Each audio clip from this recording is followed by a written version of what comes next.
Hi, I'm Richard from Frozen Well. Welcome back to the 15th devlog for my game Ghostplaster. If you're enjoying these devlogs, please hit the subscribe and like buttons. I really appreciate all your support. First this month I've been doing some work on the lighting in the scenes. I'm not sure if any of you have noticed in some of my previous videos that there's a weird transparent effect on the moving platform. You can see it here. If you look closely you can see the groove in the wall showing through the platform. Whilst nothing major, it's been annoying the hell out of me, so I've been trying to find out the reason for this.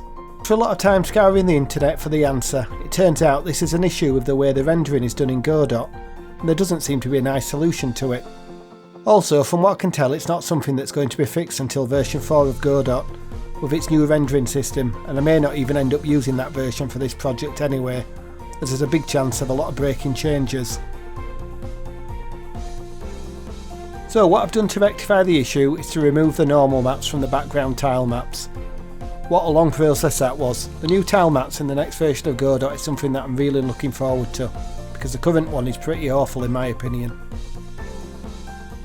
In the end, instead of removing the normal maps tile by tile in the tile map editor, I resorted to removing them directly from the scene files.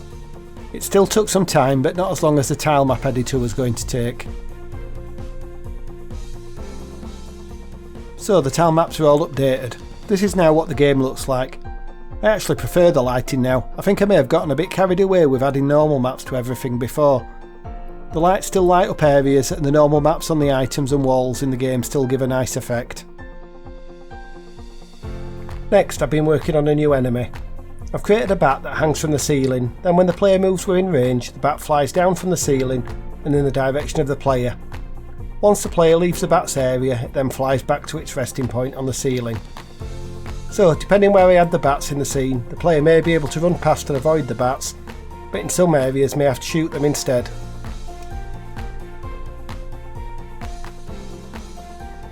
The way this works is there's an Area 2D used to detect the player. This is hooked up to the body entered and exited signals. When the player enters, we store the body in a variable called detected player. I set this back to null when the player leaves the Area 2D. This variable is used to control the bat's movement behaviours. Here's the code that controls the bat's movement. There are two main parts to the movement. The first is when the player has been detected and the second when it's not. The movement when the player is detected is split into two parts. First, if the bat is within 50 pixels of the ceiling, it moves straight down away from the ceiling. This allows it to get into position to intercept the player quickly. Then, after it's over this threshold, it then starts to move in the direction of the player. The behaviour for when the player is not detected is very similar but in reverse. The bat heads back in the direction of its home position, and then when it gets within 20 pixels of it, snaps back into position and plays a sleeping animation again. Next I added the new bat scene into one of the rooms to test. I decided that what I needed to be able to do was change the detection area depending on the size and shape of the room that the bat was placed in.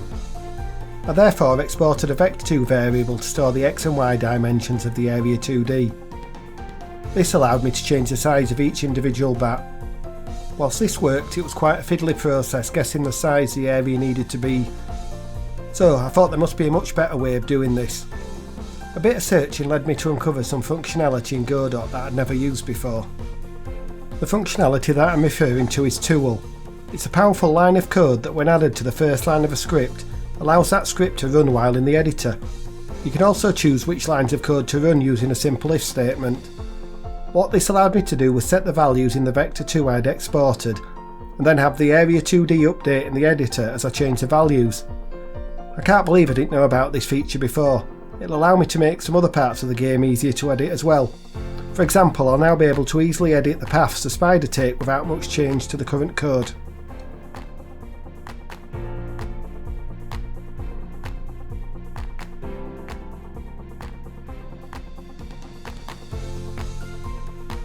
With the functionality of the bat done, I did a bit more work on the bat sprite as I wasn't totally happy with what I had. I felt it didn't fit with the style of the other sprites I've done so far. Here you see the updated bat sprite in the game. It still needs some work, but I'm a lot happier with it now.